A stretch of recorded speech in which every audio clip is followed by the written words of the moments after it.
Gli yacht sono prodotti affascinanti ma complessi. Yachts are fascinating things. Complex though. Their quality and value depends on various factors. The project, the design, the materials and the construction methods. And then there's the propulsion system, which doesn't just influence how the boat performs, but its whole development, as we're about to see on this absolute 52 Fly. Su questo modello hanno installato due motori diesel Volvo Penta. This model has two 550 horsepower Volvo Penta D8 diesel engines and IPS propulsion. So that's not so powerful, but holding back the horses can sometimes be important. In questo modo infatti si può ridurre la cilindrata del motore. Because you can reduce the displacement of the engine, which in turn means consuming less, which in turn means less petrol, and all this lightens the load. So you can find yourself going some quite good speeds even without the horses.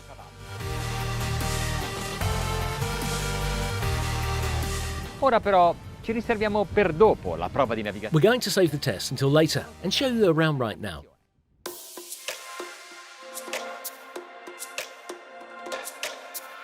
The hardtop is very useful in tropical seas, but obviously isn't brilliant for performance and stability. You need to figure out if it's effectively necessary, even if it is very nice from a stylistic point of view. There are loads of seats on the Fly, so you can invite guests up here. The backrest is shared, which is a great idea for gaining some space. It's nice, and you're in a handy place to keep an eye on whatever's happening on the sunbeds. The kitchen unit has a barbecue, and you could add another one onto the platform at the stern. All the deck controllers, including the mooring control, are all together on this one tech area. Ci sono alcuni elementi che meritano considerazione, come la porta che dalla timoneria conduce direttamente sul There are other things worth mentioning, like the door that goes directly from the helm to the walkway, the seamless mirrored windows and the lowered gunwale, which means you can see more of the sea from inside too, and going towards the stern, there's a handrail on the inside for extra safety. The sunbed at the bow is much more than a simple mattress. There's a sun deck at the stern, next to the sofa in the cockpit, which has sliding backrests to make the relax area bigger. When it's hot, there's the ice maker. Good place for it. Let's go inside so we can admire the great things this boatyard has done in designing the layout of the main bridge. They've made the kitchen longer, so there's more space, but it's attached to the sofas, so in order that they don't get dirty.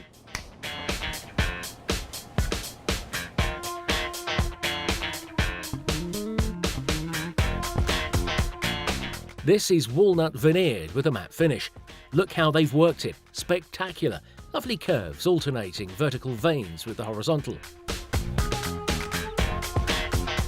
It's usually difficult to make the pilot's area feel luxurious in some way, as it's so technical, but they've managed here, being careful with the style and details.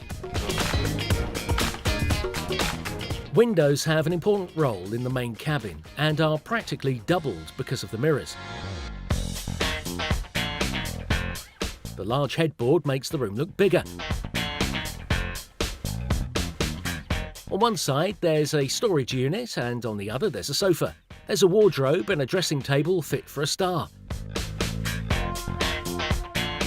Hanno appoggiato il pagliolo sulla parte più bassa. The floor is as low as it can go, and even the bed is pretty low, so you can sleep better as there's more headspace. There's almost always some stunning marble in a luxury Italian bathroom. The VIP suite has a lovely view and lots of light. There's a wardrobe, a really nice cabinet and drawers under the bed. There's a third cabin with two separate beds, but there are only two bathrooms, even if the second one is well thought out and elegant. It's difficult to have anything else on a 52-footer with an added crew cabin at the stern. Again, so nicely done that it could be considered a single for that extra guest.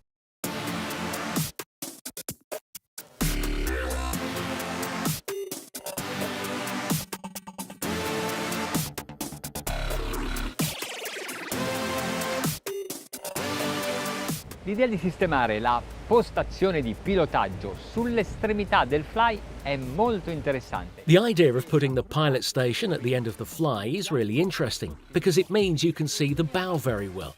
The side's right here, and if I turn around I can check the stern too. A definite plus when you're manoeuvring, that's for sure.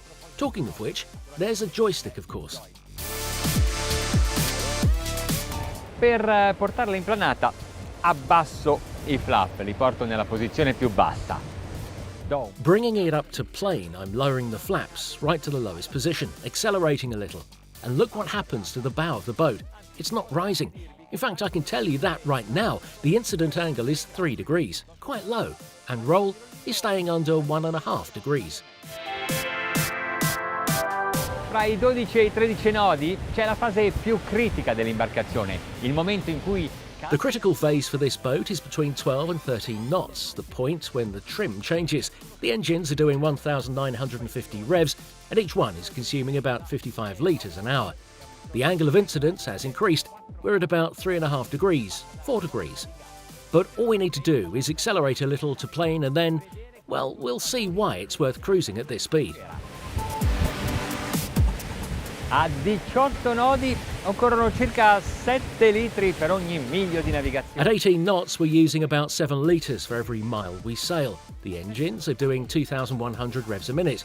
The trim is perfect and driving is nice and comfortable.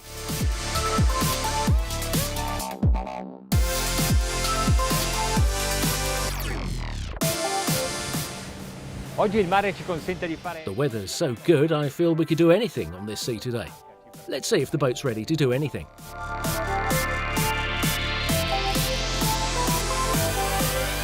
Sto provando un'evoluzione completa. I'm trying to do a complete circle, full speed.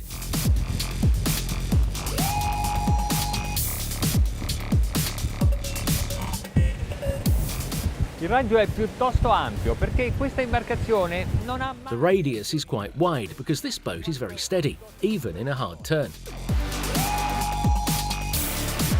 Ora, se vi trovate ad affrontare il mare mosso, anche alle andature di crociera continuate a tenere giù. Now, if the sea happens to be slightly rough at cruising speed, you'd want to keep the flaps down, with an angle of incidence at 2 degrees, so you'd be skimming over the waves, ideally definitely not bobbing up and down. But if you want to go a little faster, and you've got a day like today, almost calm, not choppy, well, take the flaps off when you go over 20 knots. Ecco, questa è una bella velocità per una crociera lunga. This is a good speed for a fast and long cruise. Look, 27 knots, 2,550 revs per minute. The trim is perfect, the angle of incidence is 3 degrees, and petrol consumption is 6.5 litres a mile.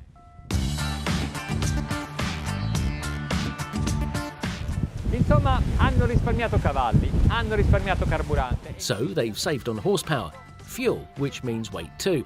And that begs the question, with two 550 horsepower engines, exactly how fast can the Absolute 52, with the fly and the hard top and all the equipment on board, go? Time to find out. Full speed ahead.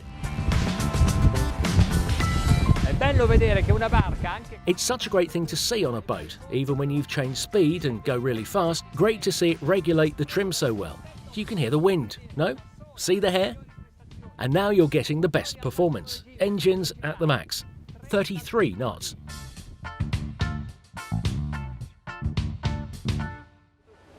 Questo yacht è stato lanciato nella stagione 2012-2013. This yacht was launched in 2012-13, but today, with the restyling, the new interiors and the new engines, it promises to continue to be one of the best-selling models for the boatyard, which may be also due to the fact it's so easy to pilot.